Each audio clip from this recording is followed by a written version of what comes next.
ஆண்டவர் நம்பி தானே இந்த விஷயத்தை இறங்குனீங்க, ஆண்டவர் நம்பி தானே இந்த காரியத்தை செய்ய ஆரம்பிச்சீங்க.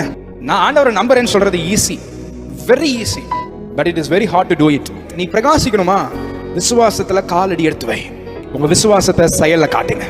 எல்லாரும் படகுல உட்காந்துருக்காங்க, நானும் உட்காந்துருக்கிறேன் அப்படின்னு உட்காராம உங்க படகை விட்டு நீங்க வெளியில வரணும். படகுனா என்ன பிரதர்? உங்க கம்ஃபர்ட் ஜோன்.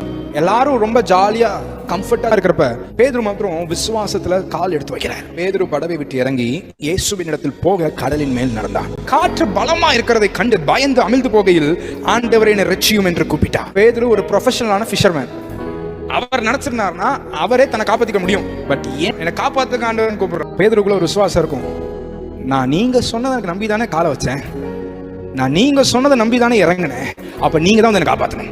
இயேசு கையை நீட்டி அவனை பிடித்து, ஏன் சந்தேகப்பட்டாய் என்றார். அவர் படவில ஏறின உடனே காற்று.